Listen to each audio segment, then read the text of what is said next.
Shri Maddikere Gopal sir ಅವರು ಅಧ್ಯಕ್ಷರು ಜಿಲ್ಲಾ ಕನ್ನಡ ಸಾಹಿತ್ಯ ಪರಿಷತ್ತು ಮೈಸೂರು ಇವರಿಗೆ ಸ್ವಾಗತವನ್ನು ವಹಿಸುತ್ತಾ ವೇದಿಕೆ ಬರಬೇಕೆಂದು ಕೇಳ್ಕೊಳ್ತಾರೆ.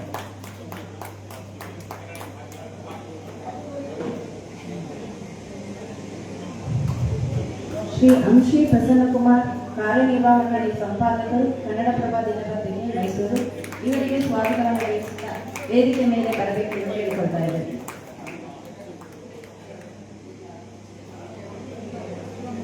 ಡಾಕ್ಟರ್ ರಘುರಾಮ್ ವಾಜಪೇಯಿ ಸಮಾಜ ಸೇವಕರು ಹಾಗೂ ಸಂಸ್ಕೃತಿ ಚಿಂತಕರು ಮೈಸೂರು ಇವರಿಗೂ ಸ್ವಾಗತವನ್ನು ವಹಿಸುತ್ತಾ ವೇದಿಕೆ ಮೇಲೆ ಬರಬೇಕೆಂದು ಕೇಳಿಕೊಳ್ತಾರೆ.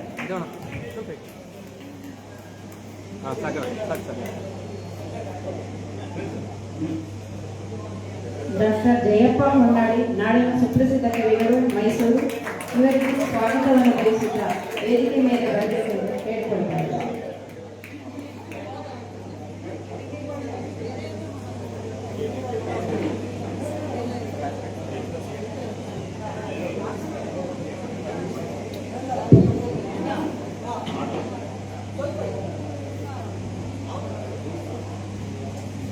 ಹಾಗೆ ನಮ್ಮ ಇವತ್ತಿನ ತೀರ್ಪುಗಾರರಾದಂಥ ಇಂದಿರಾಣಿ ಅನಂತರಾಮ್ ಅವರು ಮತ್ತೆ ರಾಜೇಶ್ ಪಡಿಯಾರ್ ಅವರು ದಯವಿಟ್ಟು ವೇದಿಕೆಗೆ ಬರಬೇಕು ಅಂತ ಕೇಳ್ಕೊತೀನಿ. ಹಾಗೆ ಗಣೇಶ್ ಭಟ್ ಅವರು, ಹಿಂದೂ ಶೇಖರ್ ಅವರು ಮತ್ತೆ ರಾಘವೇಂದ್ರ ಪ್ರಸಾದ್ ಅವರು ಕೂಡ ಬರಬೇಕು.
ರಘುಣ ಬಾಟ್ಲುಗಳು ಮಲಗಿಸ್ಬಿಡಿ ಅಣ್ಣ, ಮದುವಣ ಮುಖ ಕಾಣಲ್ಲ, ಮಲಗಿಸ್ಬಿಡಿ ಅಣ್ಣ, ಹಂಗೇನೆ ಮಲಗಿಸ್ಬಿಡಿ. ಹಾಂ,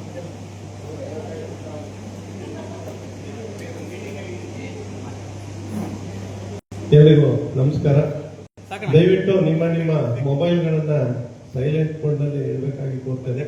ಯಾಕಂದ್ರೆ ಕೇವಲ ಒಂದು 15 ನಿಮಿಷದ ವೇದಿಕೆ ಕಾರ್ಯಕ್ರಮ. ಸಂಗೀತ ಕಾರ್ಯಕ್ರಮದಲ್ಲಿ ವೇದಿಕೆ ಕಾರ್ಯಕ್ರಮಗಳಿಗೆ ಪ್ರಾಮುಖ್ಯತೆ ಕಡಿಮೆ ಆದರೂ ಕೂಡ ನಮ್ಮ ಕಾರ್ಯಕ್ರಮಗಳನ್ನ ನಾಡಿನ ಗಣ್ಯರು ಗುರುತಿಸ್ಬೇಕು, ನೋಡಬೇಕು, ಇದು ಹೆಚ್ಚು ಹೆಚ್ಚು ಮೈಸೂರಿನಲ್ಲಿ ಆಗಬೇಕು, ಅವ್ರ ಮುಖಾಂತರ ಆಗಬೇಕು ಅಂತ ಒಂದು ಉದ್ದೇಶದಿಂದ ನಾವು ಈ ವೇದಿಕೆ ಕಾರ್ಯಕ್ರಮಗಳನ್ನು ಕೂಡ ಇಟ್ಕೊಂಡಿದ್ದೇವೆ. ಇವತ್ತು ಕರ್ನಾಟಕ ಸುಗಮ ಸಂಗೀತ ಪರಿಷತ್ತು ಮತ್ತು ಶ್ರೀ ಅನಂತೇಶ್ವರ ಟ್ರಸ್ಟ್ ಇಬ್ಬರ ವತಿಯಿಂದ ಈ ಒಂದು ಕಾರ್ಯಕ್ರಮ ಸುಗಮ ಸಂಗೀತ ಗಾಯಕರಿಗೆ ಮನತಣಿಸುವ ವೇದಿಕೆ ಭಾವೋತ್ಸವ ಅಂತೇಳಿ ಈ ಭಾವೋತ್ಸವ ಕಾರ್ಯಕ್ರಮ ವಾರ್ಷಿಕ ಕಾರ್ಯಕ್ರಮವಾಗಿ ನಾವು ಆಯೋಜಿಸಿದ್ದೇವೆ. ಅದಕ್ಕೆ ಸೀಸನ್ 1 ಅಂತ ಹೇಳಿದ್ರು. ನೆಕ್ಸ್ಟ್ ಇಯರ್ ಸೀಸನ್ 2, ಅದ್ರ ನೆಕ್ಸ್ಟ್ ಇಯರ್ ಸೀಸನ್ 3 ಅಂತ ಹೇಳಿ ಪ್ರತಿ ವರ್ಷ ಕೂಡ ಮೈಸೂರಿನಲ್ಲಿ ಯಾರಿಗೆ ಭಾವಗೀತೆ ಸುಗಮ ಸಂಗೀತ ಹಾಡಲಿಕ್ಕೆ ಅಪೇಕ್ಷೆ ಇದೆ, ಹಾಡುವಂತ ಹವ್ಯಾಸ ಇದೆ, ಅವ್ರಿಗೆಲ್ಲರಿಗೂ ಕೂಡ ಒಂದು ವೇದಿಕೆ ಒದಗಿಸ್ಕೊಡಂತ ಒಂದು ಸದುದ್ದೇಶದಿಂದ ಈ ಕಾರ್ಯಕ್ರಮವನ್ನು ಮಾಡ್ತಾ ಇದ್ದೀವಿ. ಇಲ್ಲಿ ಏನು ಅಂತಂದ್ರೆ ತಮಗೆ ಎಲ್ಲರಿಗೂ ಕೂಡ ಈ ಅನಂತೇಶ್ವರ ಭವನಕ್ಕೆ ಬರೋದು ಅಂತಂದ್ರೆ ಎಲ್ಲ ನಮ್ಮ ಮನೆಗೆ ಬಂದಂತೆ ಆಗ್ತಾ ಇದೆ, ಎಲ್ಲರಿಗೂ ಕೂಡ ಭಾಸ ಆಗ್ತಾ ಇದೆ. ಯಾಕೆ ಅಂತಂದ್ರೆ 3 ವರ್ಷದಿಂದ ನಾವೆಲ್ಲರೂ ಕೂಡ ಒಂದು ರೀತಿ ಫ್ಯಾಮಿಲಿ ತರ ಆಗ್ಬಿಟ್ಟಿದ್ದೀವಿ. ಇಲ್ಲಿ ಯಾರಿಗೂ ಕೂಡ ಹೊರಗಡೆ ಅವ್ರ ಜೊತೆ ಆಡ್ತಾ ಇದ್ದೀವಿ ಅಥವಾ ಬೇರೆಯವ್ರಿದ್ರೆ ಏನ್ ಅಂದ್ಕೊಬಿಡ್ತಾರೆ ಅಥವಾ ಏನು ಅಂತ ಯಾರಿಗೂ ಕೂಡ ಅಡಕಿಲ್ಲ. ಆ ಒಂದು ಅಡುಕನ್ನು ನಿವಾರಿಸಿ ಒಂದು ವೇದಿಕೆಯಲ್ಲಿ ಹಾಡುವಂತ ಧೈರ್ಯ ತುಂಬುವಂತ ಆತ್ಮವಿಶ್ವಾಸ ಮೂಡಿಸುವಂತ ಅವ್ರು ಏನೇ ಒಂದು ತಿದ್ದು ತೀಡುವಂತ ತೀರ್ಪುಗಾರರು ಒಳಗೊಂಡಂತೆ ಈ ಕಾರ್ಯಕ್ರಮ ಭಾವೋತ್ಸವನ್ನ ಏರ್ಪಡಿಸಿದ್ದೇವೆ. ಇಲ್ಲಿ ನಾನು ನೋಡ್ತಿದ್ದಾಗೆ ಎಲ್ಲರೂ ಕೂಡ ಬಂದು ಹೇಳಿದ್ದು, ಸರ್ ನಮ್ಗೇನು ಬೇರೆ ಸ್ಟೇಜ್ ಅಲ್ಲಿ ಹೋದಾಗ ಏನೋ ಒಂದು ರೀತಿ ಅಳಕಿರುತ್ತೆ, ಆದ್ರೆ ಈ ಸ್ಟೇಜ್ ಖಂಡಿತ ಇಲ್ಲ. ಯಾಕಂದ್ರೆ ಎಲ್ಲರೂ ಕೂಡ ಫ್ಯಾಮಿಲಿ ಮೆಂಬರ್ ತರ ಆಗ್ಬಿಟ್ಟಿದ್ದೀವಿ. ಇಲ್ಲಿ ನಮ್ಮಲ್ಲಿ ಬಂದಿರೋಂಥ ಮುಕ್ಕಾಲು ಭಾಗ ನಮ್ಮ ಪ್ರತಿ ವರ್ಷ ಕೂಡ ಶಿಬಿರಕ್ಕೆ ಬರೋದಂಥವರೇ ಆಗಿದ್ದಾರೆ. ಶಿಬಿರದಲ್ಲಿ ಎಲ್ಲರೂ ಕೂಡ ಪರಿಚಯ ಆಗಿದ್ದಾರೆ. ಅದರಿಂದಾಗಿ ಯಾರು ಕೂಡ ಹೊಸಬ್ರು ಕಾಣ್ತಾ ಇಲ್ಲ. ಇವರೆಲ್ಲರ ಎದುರುಗಡೆ ನಾವು ಹಾಡ್ಲಿಕ್ಕೆ ನಮ್ಮ ಜೊತೆ ಧೈರ್ಯ ಆತ್ಮವಿಶ್ವಾಸ ಬರ್ತಾ ಇದೆ. ಯಾಕೆಂದ್ರೆ ಇಲ್ಲಿ ತುಂಬಾ ಚೆನ್ನಾಗಿ ಹಾಡೋರಿಗೆ ಅಂತ ಇಲ್ಲ, ಯಾರಿಗೆ ಹಾಡೋಣ ಅಪೇಕ್ಷೆ ಇದೆ ಅವರೆಲ್ಲರಿಗೂ ಕೂಡ ಒಂದು ವೇದಿಕೆ. ಯಾಕಂತಂದ್ರೆ ಅವ್ರು ಮುಂದುವರಿಬೇಕು, ಚೆನ್ನಾಗಿ ಹಾಡಬೇಕು ಅಂತ ನಮ್ಮ ಅಪೇಕ್ಷೆ. ಅದರಿಂದಾಗಿ ತಮ್ಮೆಲ್ಲರಿಗೂ ಕೂಡ ಈ ಒಂದು ಕಾರ್ಯಕ್ರಮಕ್ಕೆ ಹೆಚ್ಚಿನ ಸಂಖ್ಯೆಯಲ್ಲಿ, ಯಾಕಂದ್ರೆ 165 ಜನ ರಿಜಿಸ್ಟರ್ ಮಾಡಿಸಿದ್ದಾರೆ ಸಂಜೆವರೆಗೂ. ಇವತ್ತು ನಾಳೆ ಎಲ್ಲರೂ ಕೂಡ ಇವತ್ತು ಒಂದು ಹಾಡು ನಾಳೆ ಒಂದು ಹಾಡು ಕೊಡುವಂತ ಒಂದು ಮನತಣಿಸುವಂತ ಭಾವಗೀತೆಗಳ ವೇದಿಕೆ ಕಾರ್ಯಕ್ರಮ ಇದಾಗಿದೆ. ಬಂದಂತ ತಮ್ಮೆಲ್ಲರಿಗೂ ಕೂಡ ನಾನು ಸ್ವಾಗತವನ್ನ ಕೋರಿ ನಿಮ್ಮಗಳ ಸಹಕಾರದಿಂದ ಮಾತ್ರ, ಯಾಕಂದ್ರೆ ನಾವು ಕಾರ್ಯಕ್ರಮವನ್ನು ಆಯೋಜಿಸಬಹುದು, ಆದ್ರೆ ನೀವುಗಳು ಹೆಚ್ಚಿನ ಸಂಖ್ಯೆ ಬರದಿದ್ರೆ ನಮ್ಮ ಉತ್ಸಾಹ ಕಡಿಮೆ ಆಗುತ್ತೆ. ಅದರಿಂದಾಗಿ ನೀವು ಪ್ರತಿ ವರ್ಷ 3 ವರ್ಷದಿಂದ ನಿರಂತರವಾಗಿ ಕೊಡ್ತಾ ಇರುವಂತಹ ಪ್ರೋತ್ಸಾಹವನ್ನ ನಾನು ಮನದಣೆ ಶ್ಲಾಘಿಸುತ್ತಾ ನಿಮಗೆ ಕೃತಜ್ಞತೆಗಳನ್ನು ಅರ್ಪಿಸ್ತಾ ಮೊದಲನೇದಾಗಿ ನಿಮ್ಮೆಲ್ಲರಿಗೂ ಕೂಡ ಆತ್ಮೀಯವಾದ ಸ್ವಾಗತವನ್ನು ಬಯಸ್ತೇನೆ.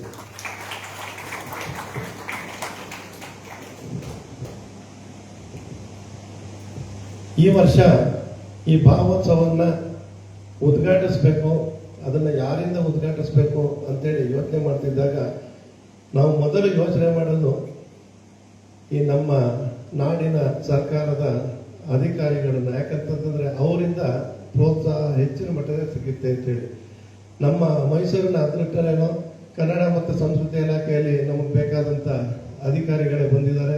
ಹಾಗೆ ನಮ್ಮ ADC ಅವರು ಬಂದಿದ್ದಾರೆ.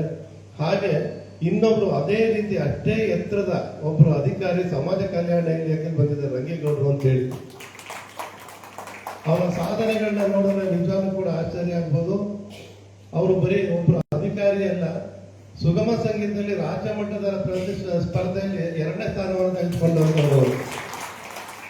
ಬರೀ ಅವರು ತಮಗೆ ಮಾತ್ರ ಆ ಒಂದು ಹಾಡುಗಳನ್ನ ಮೀಸಲಾಗಿಟ್ಕೊಂಡಿಲ್ಲ, ತಮ್ಮ ಇಲಾಖೆಯಲ್ಲಿ ಬರುವಂತಹ ಎಲ್ಲ ವಿದ್ಯಾರ್ಥಿಗಳಿಗೆ ಸಿಬ್ಬಂದಿಗಳಿಗೆ ಪ್ರೋತ್ಸಾಹವನ್ನು ನೀಡಿ ಅವರನ್ನೇ ತಂಡವನ್ನಾಗಿ ಮಾಡಿ ಅವರನ್ನು ಕೂಡ ರಾಜ್ಯ ಮಟ್ಟದ ಜಾನಪದ ಗೀತೆ ಸ್ಪರ್ಧೆಗೆ, ಸುಗಮ ಸಂಗೀತ ಸ್ಪರ್ಧೆಗೆ ಕಳಿಸ್ಕೊಟ್ಟು ಅವರಲ್ಲೂ ಕೂಡ ಜಾನಪದ ಸ್ಪರ್ಧೆಯಲ್ಲಿ 1ನೇ ಬಹುಮಾನ, ಸುಗಮ ಸಂಗೀತದಲ್ಲಿ 2ನೇ ಬಹುಮಾನ ಬರಲಿಕ್ಕೆ ಕಾರಣರಾಗಿದ್ದಾರೆ. ಹಾಗೆ ಬರೀ ಸಾಂಸ್ಕೃತಿಕ ಕಾರ್ಯಕ್ರಮ ಅಲ್ಲ, ಕ್ರೀಡಾ ಸ್ಪರ್ಧೆಗಳನ್ನು ಕೂಡ ಪ್ರೋತ್ಸಾಹಿಸಿ ಅಲ್ಲೂ ಕೂಡ ಸಮಾಜ ಇಲಾಖೆಯಲ್ಲಿ ಬಹಳಷ್ಟು ಸಾಧನೆಗಳನ್ನು ಮಾಡಲಿಕ್ಕೆ ಕಾರಣರಾಗಿದ್ದಾರೆ. ಇಂಥ ಸಾಂಸ್ಕೃತಿಕ ಮತ್ತು ಕ್ರೀಡೆಯನ್ನು ಪ್ರೋತ್ಸಾಹಿಸುವಂತಹ ಅಧಿಕಾರಿಗಳು ನಮ್ಮ ಮಧ್ಯೆ ಇದ್ದಾರೆ ಅನ್ನೋದೇ ನಮ್ಮ ಒಂದು ಭಾಗ್ಯ ಅಂತ ಹೇಳ್ತಾ ಅವರ ಒಂದು ಅಮೃತಾಸದಿಂದ ಇವತ್ತು ಈ ಒಂದು ಕಾರ್ಯಕ್ರಮದ ಉದ್ಘಾಟನೆ ಆಗ್ತಿದೆ. ಅವರಿಗೆ ನಾನು ಆತ್ಮೀಯವಾದ ಸ್ವಾಗತವನ್ನು ಕೋರ್ತೇನೆ.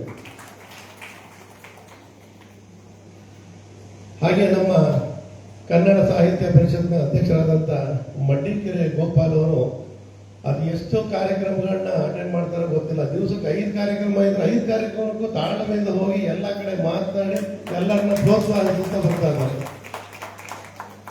ಈಗಾಗಲೇ ಸುಮಾರು ಒಂದು 5,000 ಕಾರ್ಯಕ್ರಮಕ್ಕೆ ಅಟೆಂಡ್ ಆಗಿರ್ಬೇಕು ಅವರು ಸಾಹಿತ್ಯ ಪರಿಷತ್ ಅಧ್ಯಕ್ಷರಾದ್ಮೇಲೆ. 5,500 ಕಾರ್ಯಕ್ರಮ ನೋಡ್ಲಿ. ಅವ್ರ ಮನೆಗೆ ಹೋದ್ರೆ ಎಲ್ಲರಿಗೂ ಕೂಡ ಒಂದು ಲಾರಿ ನೋಡೋಷ್ಟು ಸನ್ಮಾನ ಸಾಮಾನುಗಳು ಸಿಗ್ಬೋದು, ಆರಾಮಾಗಿ ತಗೊಂಡ್ಬೋದು. ಎಲ್ಲಿಂದ ಅದೇ ಹೇಳ್ತಾ ಇದೆ, ಈ ಸನ್ಮಾನ ಶಾಲು ಹಾರ ಪೇಟನ ಸಂಗ್ರಹಿಸಲಿಕ್ಕೆ ಇನ್ನೊಂದು ಮನೆ ಬೇಕಾಗ್ಬೋದು ನಿಮಗೆ ಅಂತೇಳಿ. ಒಟ್ಟಿನಲ್ಲಿ ಏನಂದ್ರೆ ಸಾಹಿತ್ಯ ಪರಿಷತ್ ಅಧ್ಯಕ್ಷರು ಎಲ್ಲ ಕರೆದ್ರು ಕೂಡ ಬಂದು ಎಲ್ಲರಿಗೂ ಕೂಡ ಪ್ರೋತ್ಸಾಹ ಮಾಡಿ ಒಂದು ಸಪೋರ್ಟ್ ಕೊಡ್ತಾರಲ್ಲ, ಅದು ಎಲ್ಲಕ್ಕಿಂತ ದೊಡ್ಡದು. ನಮ್ಮ ಮಧ್ಯೆ ಪ್ರೋತ್ಸಾಹಿಸುವಂತ ಜನ ಇದ್ದಾರೆ ಅನ್ನೋದೇ ನಮ್ಮ ಒಂದು ಧೈರ್ಯಕ್ಕೆ ಆತ್ಮವಿಶ್ವಾಸ ಕಾರಣರಾಗುತ್ತೆ. ಅವ್ರಿಗೂ ಕೂಡ ನಾನು ಈ ಒಂದು ಸಭೆಗೆ ಸ್ವಾಗತ ಕೊಡ್ತೇನೆ. ಹಾಗೆ ನಮ್ಮೆಲ್ಲರನ್ನು ದೊಡ್ಡ ಮಟ್ಟದಲ್ಲಿ ಪ್ರೋತ್ಸಾಹಿಸುತ್ತಾ ಇರುವಂತವರು ನಮ್ಮ ಅಂಶಿ ಪ್ರಸನ್ನ ಕುಮಾರ್ ಸಾಹೇಬ್. ಈ ಕಾರ್ಯಕ್ರಮ ಇಡೀ ನಮ್ಮ ಮೈಸೂರಿಗೆ, ಕರ್ನಾಟಕಕ್ಕೆ ಗೊತ್ತಾಗುತ್ತೆ ಅಂತಂದ್ರೆ ಅದಕ್ಕೆಲ್ಲ ಕಾರಣರು ನಮ್ಮ ಅಂಶಿ ಪ್ರಸನ್ನ ಕುಮಾರ್ ಸಾಹೇಬ್. ಅವರಿಗೆ ಒಂದು ರೀತಿ ಸಾಹಿತ್ಯಕ್ಕೆ, ಸಾಂಸ್ಕೃತಿಕ ಕಾರ್ಯಕ್ರಮಕ್ಕೆ, ಕ್ರೀಡೆಗೆ ಮಿಡಿಯುವಂತ ಹೃದಯ. ಎಂಥ ಕಾರ್ಯಕ್ರಮ ಆದರೂ ಕೂಡ ಮೊದಲು ಬಂದು ಬೆನ್ತಟ್ಟಿ ದೊಡ್ಡ ಮಟ್ಟದಲ್ಲಿ ಅವರ ಕನ್ನಡ ಪದದಲ್ಲಿ ಲೇಖನವನ್ನು ಬರೆದು ಬೇರೆ ಪತ್ರಿಕೆಗಳನ್ನು ಕೂಡ ಅದು ಬರುವಂತೆ ಮಾಡಿ ಬಂದಂತ ಎಲ್ಲ ಲೇಖನಗಳನ್ನು ಕೂಡ ಪೇಪರ್ ಕಟಿಂಗ್ ಮಾಡಿ ನಮ್ಗೆ ಕಳಿಸುವಂತ ಅಷ್ಟೊಂದು ಸಮಯನ ನಮ್ಗೆ ಕೊಡ್ತಾರೆ ಅಂತಂದ್ರೆ ನಿಜವಾಗ್ಲೂ ಕೂಡ ಅವ್ರಿಗೆ ಎಷ್ಟು ಕೃತಜ್ಞತೆಗಳನ್ನ ಅರ್ಪಿಸೋದು ಕೂಡ ಸಾಲದು. ಅವರು ಕೂಡ ನಮ್ಮ ಹೆಮ್ಮೆ, ನಮ್ಮ ಕಾರ್ಯಕ್ರಮಕ್ಕೆ ಬರಕ್ಕೆ ಶುರು ಆದ್ಮೇಲೆ ಅವರ ಮನೆಗೆ ಕನ್ನಡ ರಾಜ್ಯೋತ್ಸವ ಪ್ರಶಸ್ತಿ ಬಂದು ಕೊಟ್ಟಿದ್ದಾರೆ ಕರ್ನಾಟಕ ಸರ್ಕಾರ. ಅವರು ಕೂಡ ನಾನು ಸ್ವಾಗತವನ್ನು ಕೋರ್ತೇನೆ. ಹಾಗೆ ನಮ್ಮ ಸಂಸ್ಕೃತಿ ಚಿಂತಕರು, ಅವ್ರಿಗೆ ವಯಸ್ಸು ಎಲ್ಲರೂ ಮುಂದಕ್ಕೆ ಹೋಗಲ್ಲ ಹಿಂದಕ್ಕೆ ಹೋಗುತ್ತೆ ಅನ್ನೋದನ್ನ ನೋಡ್ಬೇಕಾದ್ರೆ ನಮ್ಮ ರಘುರಾಮ್ ವಾಜಪೇಯಿ ಅವ್ರನ್ನ ನೋಡ್ಬೇಕು. ದಿನ ಅವ್ರ ಮುಖದಲ್ಲಿ ಕಳೆ ಜಾಸ್ತಿ ಆಗ್ತಾ ಇರ್ತದೆ. ಅವರೇ ಎಲ್ಲಿಂದ ಎಲ್ಲಿಂದ ಕೂಡ ಓಡ್ ಬರ್ತಾರೆ, ಯಾವ್ದಾದ್ರು ರೀತಿ ಬೆಂಬಲ ನೀಡ್ತಾರೆ ಕಾರ್ಯಕ್ರಮಗಳಿಗೆ, ಎಲ್ಲರನ್ನೂ ಕೂಡ ಪ್ರೋತ್ಸಾಹಿಸ್ತಾರೆ. ಇಂಥವ್ರು ಇರೋದ್ರಿಂದ ಮೈಸೂರಿನಲ್ಲಿ ಇಷ್ಟೊಂದು ಸಾಂಸ್ಕೃತಿಕ ಕಾರ್ಯಕ್ರಮಗಳು ಪ್ರತಿದಿನ ಒಂದು 5-6 ಕಡೆ ನೀವು ಈ ನಮ್ಮ ಕನ್ನಡಪ್ರಭ ಇರ್ಬೋದು, ಆಂದೋಲನ ಇರ್ಬೋದು, ಮೈಸೂರು ಮಿತ್ರ, ಇವತ್ತಿನ ಸಾಂಸ್ಕೃತಿಕ ಕಾರ್ಯಕ್ರಮ ಏನು ಅಂತಂದ್ರೆ ಸಾಲಾಗಿ ಮೈಸೂರಿನಲ್ಲಿ ಬರುತ್ತದೆ. ಅಷ್ಟೊಂದು ಸಾಂಸ್ಕೃತಿಕ ಕಾರ್ಯಕ್ರಮಗಳು ನಮ್ಮ ಮೈಸೂರಿನಲ್ಲಿ ನಡೀತಾ ಇರ್ತದೆ. ಅಂಥದಕ್ಕೆಲ್ಲ ಬೆನ್ನೆಲುಬಾಗಿ ನಿಂತಂಥವ್ರು ನಮ್ಮ ರಘುರಾಮ್ ವಾಜಪೇಯಿ ಸಾಹೇಬರು. ಅವರು ಕೂಡ ನಾನು ಸ್ವಾಗತವನ್ನು ಕೋರ್ತೇನೆ. ಹಾಗೆ ನಮ್ಮ ನಡುವೆ ಇರುವಂತ ನಮ್ಮವರೇ ಆದಂತ ನಮ್ಮ ಸಹೋದರರಲ್ಲಿ ಒಬ್ರು ಅಂತ ಅನ್ಸಂತ ಸಾಹಿತಿ ಅಂತಂದ್ರೆ ನಮ್ಮ ಜಯಪವನ್ ನಡೆಯೋರು. ಯಾವಾಗ ಕರೆದ್ರು ಕೂಡ 24/7 ಯಾವುದೇ ಹಮ್ಮೋ ಭೀಮೋ ಏನು ಇದ್ದೆ ನಾವು ಬಂದು ಕೂತ್ಕೊಂಡು ನಿಮ್ಮ ಜೊತೆ ನಾನು ಇದ್ದೀನಿ ಅಂತೇಳಿ, ನಮ್ಗೆ ಇದಕ್ಕೊಂದು ಕಾರ್ಯಕ್ರಮದ ಸಾಹಿತ್ಯ ಬೇಕು ಅಂದ್ರೆ ಚೆಕ್ ಅಂತ ಬರ್ಕೊಟ್ರು ನಮ್ಮ ಹಿಂದೆ ನಿಂತು ನಮ್ಮೊಳಗೆ ಒಂದಾಗ್ತಾರಲ್ಲ, ನಮ್ಮೊಳಗೆ ಒಂದಾಗ ಮಂಕುತಿಮ್ಮ ಅಂತ ಹೇಳಿ ಅದನ್ನ ಇವ್ರು ಮಾಡೇ ಬರ್ತೇನೋ ಆ ರೀತಿ ನಮ್ಮ ಜಯಪವನ್ ನಡೆಯೋರು. ಅವರು ಕೂಡ ನಾನು ಈ ಒಂದು ಕಾರ್ಯಕ್ರಮಕ್ಕೆ ಸ್ವಾಗತವನ್ನು ಕೋರ್ತೇನೆ. ಹಾಗೆ ಈ ಕಾರ್ಯಕ್ರಮದಲ್ಲಿ ನಾನು ನಮ್ಮ ಸುಗಮ ಸಂಗೀತ ಗಾಯಕರಾದಂಥ ನಮ್ಮ ಹಿರಿಯ ಗಾಯಕಿ ಇಂದ್ರಾಣಿ ಅನಂತರಾಮ್ ಅವ್ರನ್ನ ನೀವು ಬರಬೇಕು ಅಂತ ಹೇಳಿದ್ರೆ ನಾನು ಬೆಳಿಗ್ಗೆ ಸಂಜೆವರೆಗೂ ನಿಮ್ಮ ಜೊತೆ ಇರ್ತೀನಿ ಅಂತ ಹೇಳ್ಬೋದಿದ್ದಾರೆ. ಅವ್ರಿಗೂ ಕೂಡ ನಾನು ಸ್ವಾಗತ ಕೋರ್ತೇನೆ. ಹಾಗೆ ನಮ್ಮ ರಾಜೇಶ್ ಪಡಿಯಾರ್ ಅವರು ಕೂಡ ನಾವು ಯಾವುದೇ ಕಾರ್ಯಕ್ರಮ ಯಾರ ಹತ್ರ ಕೂಡ ಹಾಡಿಸಿದ್ರು ಕೂಡ ಅವ್ರಿಗೆ ಅಟೆಂಡೆನ್ಸ್ ಕೊಟ್ಟು ಅವರು ಅವರ ಒಂದು ನಮ್ಮ ಮತ್ತೆ ಸಂಬಂಧವನ್ನ ಬೆಸೀತಾ ಇದ್ದಾರೆ. ಅವ್ರಿಗೂ ಕೂಡ ನಾನು ಸ್ವಾಗತವನ್ನ ಕೋರ್ತೇನೆ. ಹಾಗೆ ಇವತ್ತು ಈ ವಾದ್ಯಗೋಷ್ಠಿಯವರು ಅಂತಂದ್ರೆ ಸರ್ ಟೈಮಿಂಗ್ಸು ಸರ್ ಎಷ್ಟೊತ್ತಿಂದ ಎಷ್ಟೊತ್ತವರೆಗೆ ಅಂತ ಹೇಳ್ತಾರೆ. ಆದ್ರೆ ನಮಗೆ ಈಗ ಬಂದಿರುವಂತ ಗಣೇಶ್ ಭಟ್ ಅವ್ರು ಇರ್ಬೋದು, ಇಂದುಶೇಖರ್ ಇರ್ಬೋದು, ರಾಘವೇಂದ್ರ ಪ್ರಸಾದ್ ಅವ್ರು ಇರ್ಬೋದು, ಹೇಳಿದೆ ಬೆಳಗಿನ ಸಂಜೆವರೆಗೆ ಅಂತಂದ್ರೆ ಟೈಮು ಕೇಳಲಿಲ್ಲ, ಏನು ಕೇಳಿಲ್ಲ. ಸರ್ ನೀವು ಹೇಳ್ದಂಗೆ ನಾವು ಬಂದ್ಬಿಟ್ಟು ಹೋಗ್ತೀವಿ ಸರ್, ಎಷ್ಟೊತ್ತು ಬೇಕಾದ್ರೆ ನೋಡಿ. ಇಂಥವ್ರು ಇರೋದ್ರಿಂದ ನಮ್ಮ ಎಲ್ಲ ಕಾರ್ಯಕ್ರಮಗಳು ಕೂಡ ನಾವು ಸಂತೋಷಗಳು. ನಮ್ಮ ಗಣೇಶ್ ಭಟ್ ಅವರಿಗೆ ಸ್ವಾಗತ ಕೊಡ್ತೇನೆ. ರಾಘವೇಂದ್ರ ಪ್ರಸಾದ್ ಹಾಗೆ ಇಂದುಶೇಖರ್ ಅವರು ಕೂಡ ಸ್ವಾಗತವನ್ನು ಕೊಡ್ತೇನೆ. ಹಾಗೆ ನಮ್ಮ ಗಂಗಾಧರಪ್ಪ ಅವ್ರು ಅಲ್ಲೇ ಉಳ್ಕೊಂಡ್ಬಿಟ್ರು. ಸರ್ ಬನ್ನಿ, ನಮ್ಮ ಉಪಾಧ್ಯಕ್ಷರು ನಾನು ಮರ್ತ್ಬಿಟ್ಟೆ, ಅಲ್ಲೇ ಬನ್ನಿ ಮೇಲೆ ನಮ್ಮ ಗಂಗಾಧರಪ್ಪ ಅವರ ಉಪಾಧ್ಯಕ್ಷ ಅವರು ಕೂಡ ನಾನು ಸ್ವಾಗತ ಕೊಡ್ತೇನೆ. ಹಾಗೆ ನಮ್ಮ ಬ್ರದರ್ ಮಹಾಬಲೇಶ್ವರ ಬೈರಿಯಾರ್ ಬಂದಿದ್ದಾರೆ, ಅಲಯನ್ಸ್ ಡಿಸ್ಟ್ರಿಕ್ಟ್ ಗವರ್ನರ್, ಅವ್ರಿಗೂ ಕೂಡ ಸ್ವಾಗತ ಕೊಡ್ತೇನೆ. ಹಾಗೆ ಬಹಳಷ್ಟು ಜನ ಇಲ್ಲಿರುವಂಥವ್ರು ಎಲ್ಲರೂ ಕೂಡ ನಾನು ಹೇಳಿದ್ನಲ್ಲ, ಎಲ್ಲರೂ ಕೂಡ ನಮ್ಮ ಫ್ಯಾಮಿಲಿ ಮೆಂಬರ್ಸ್. ಬಹಳಷ್ಟು ಜನ ಎಲ್ಲ ವೇದಿಕೆಯಲ್ಲಿ ಹಾಡಂತವ್ರೆ. ನಮ್ಮ ಕೈಯಮ್ಮ ಅವ್ರು ಇರ್ಬೋದು, ವೇಷ ಇರ್ಬೋದು, ನಮ್ಮ ಸುಗಂಧಮ್ಮ ಅವರು, ನಮ್ಮ ಜಯಪವನ್ ಮಿಸಸ್ ಇರ್ಬೋದು, ಮಾನ್ಯತಾ ಇರ್ಬೋದು. ನನಗೆ ಹೆಸರು ಹೇಳಕ್ಕೆ ತುಂಬಾ ಹೆಸರಿದೆ, ನನಗೆ ಆಗ್ತಾ ಇಲ್ಲ. ನಿಮ್ಮೆಲ್ಲರಿಗೂ ಕೂಡ ನಮ್ಮ ಹೃದಯಪೂರ್ವಕ. ಹಾಗೆ ನಮ್ಮ ಈ ಒಂದು ಕಾರ್ಯಕ್ರಮ ನಿಜವಾಗ್ಲೂ ನಾನು ಇತ್ತೀಚೆಗೆ ಏನಾಗಿದೆ, ನನಗೆ ಖೋಖೋದ ಸ್ಟೇಟ್ ಚೇರ್ಮನ್, ಅಲಯನ್ಸ್ ಅನ್ನ ಇಂಟರ್ನ್ಯಾಷನಲ್ ಸೆಕ್ರೆಟರಿ ಆದ, ಹಾಗೆ ಕ್ರೆಡೈಲ್ ಸೆಕ್ರೆಟರಿ. ಈ ಮಧ್ಯ ಫಸ್ಟ್ ನಾನೇ ಎಲ್ಲಾನು ಅರೇಂಜ್ ಮಾಡ್ತಾ ಇದ್ದೆ. ಇತ್ತೀಚೆಗೆ ಯಾಕೋ ನನಗೆ ಕಷ್ಟ ಆಗುತ್ತೆ ಅಂದಾಗ ಇಬ್ರು ಕೋಆರ್ಡಿನೇಟರ್ಗಳನ್ನ, ಸಂಚಾಲಕರನ್ನ, ಒಂದು ನಮ್ಮ ಇವರು ಕಿಣಿಯವರು, ಹಾಗೆ ಸುಜಾತ ಜಯಕುಮಾರ್ ಅವರು, ಅವರಿಬ್ರು ಕೇಳ್ಕೊಂಡಾಗ ಸರ್ ನೀವು ಬಿಟ್ಬಿಡಿ ನಾವೆಲ್ಲರೂ ಮಾಡ್ತೀವಿ ಅಂತಾರ. ನಿಮ್ಮೆಲ್ಲರಿಗೂ ಕೂಡ ಫೋನ್ 1 ಸರಿ ಅಲ್ಲ 3 ಸರಿ ಫೋನ್ ಮಾಡಿ ಹೆಸರು ತಗೊಂಡು ಇಲ್ಲಿ ಬಂದು ಟೋಕನ್ ಮಾಡಿಕೊಂಡು ನೆನ್ನೆ ಕೂಡ ಬಂದು ಇವತ್ತು ಕೂಡ ನಿಭಾಯಿಸಿಕೊಂಡು ನನ್ನ ಎಲ್ಲ ಭಾರವನ್ನು ಕೂಡ ಕಡಿಮೆ ಮಾಡಿಬಿಟ್ಟಿದ್ದಾರೆ. ಸುಜಾತ ಜಯಕುಮಾರ್ ಮತ್ತು ನಮ್ಮ ಕಿಣಿಯವರು, ಸೀತಾಲಕ್ಷ್ಮಿ ಕಿಣಿಯವರು, ಅವರಿಬ್ಬರಿಗೂ ಕೂಡ ನಾನು ಸ್ವಾಗತವನ್ನ ಕೋರ್ತೇನೆ. ಹಾಗೆ ಈ ಒಂದು ಕಾರ್ಯಕ್ರಮದ ಬಗ್ಗೆ ಈಗಾಗಲೇ ಹೇಳಿದಾಗೆ ಇದೊಂದು ಗಾಯಕರಲ್ಲಿ ಹವ್ಯಾಸಿ ಗಾಯಕರಿರ್ಬೋದು ಅಥವಾ ರೆಗ್ಯುಲರ್ ಗಾಯಕರಿರ್ಬೋದು, ಎಲ್ಲರಿಗೂ ಕೂಡ ರೆಗ್ಯುಲರ್ ಗಾಯಕರಿಗೂ ಕೂಡ ಅದು ಹಾಡ್ತಾ ಇದ್ರೆ ಮಾತ್ರ ಹಾಡಂತ, ಹೆಂಗೆ ವೇದಿಕೆ ಸಿಗ್ತಾ ಇದ್ರೆ ಮಾತ್ರ ಅವರ ಪರ್ಫಾರ್ಮೆನ್ಸ್ ಜಾಸ್ತಿ ಆಗ್ತದೆ. ನನಗೆಲ್ಲ ಬರುತ್ತೆ ಅಂತ ತಿಳ್ಕೊಂಡು ಮನೆಗೆ ಕೂತ್ಕೊಂಡ್ರೆ ಅದು ಇನ್ನೊಂದ್ಸರಿ ಅದನ್ನ ಒಂದು ಮೊಮೆಂಟಮ್ ತರಕ್ಕೆ ಕಷ್ಟ ಆಗ್ತದೆ. ಈ ರೀತಿ ವೇದಿಕೆಗಳು ಬೇಕು. ಹಾಡೋರ್ಗೂ ವೇದಿಕೆ, ಹವ್ಯಾಸಿ ಗಾಯಕರಿಗೂ ವೇದಿಕೆ, ಕಲಿತಿರೋರ್ಗೂ ವೇದಿಕೆ, ಎಲ್ಲರ ಒಂದು ವೇದಿಕೆ ಇದಾಗಬೇಕು ಅಂತೇಳಿ ಈ ಕಾರ್ಯಕ್ರಮ ಮಾಡಿದ್ದೀವಿ. ಎಲ್ಲಾ ತರ ಜನಗಳು ಕೂಡ ಬಂದಿದ್ದೀರಿ. ನೀವು ಕೇಳೋರು ಕೂಡ ಚೆನ್ನಾಗಿ ಹಾಡೋರು ಎಂಜಾಯ್ ಮಾಡ್ತೀರಿ, ಹಾಡದಿರೋರು ಕೂಡ ಸಹಿಸ್ಕೊತಾ ಇದ್ದೀರಿ. ಅದು ನಿಮ್ಮ ದೊಡ್ಡ ಗುಣ ಅಂತ ಕೇಳ್ತಾ ಈ ಕಾರ್ಯಕ್ರಮ ಈ ವರ್ಷದಿಂದ ಪ್ರಾರಂಭ ಆಗಿದೆ. ಇದು ಯಶಸ್ವಿಯಾಗಿ ಮುಂದುವರ್ಕೊಂಡು ಹೋಗಲಿ ಅಂತ ಹೇಳ್ತಾ, ನಮ್ಮ ಸುಗಮ ಸಂಗೀತ ಪರಿಷತ್ತು ಮೈಸೂರಿನಲ್ಲಿ ಸುಗಮ ಸಂಗೀತ ಕ್ಷೇತ್ರದಲ್ಲಿ ಬರುವಂತ ಗಾಯಕರಿಗೆ, ಪ್ರೇಕ್ಷಕರಿಗೆ, ಶ್ರೋತೃಗಳಿಗೆ ಒಂದು ಪೋಷಕ ಸ್ಥಾನದಲ್ಲಿ ನಿಂತ್ಕೊಂಡು ಕೆಲಸ ಮಾಡ್ತಾ ಇದೆ. ಒಟ್ಟಿನಲ್ಲಿ ಸುಗಮ ಸಂಗೀತವನ್ನ ಅದೇ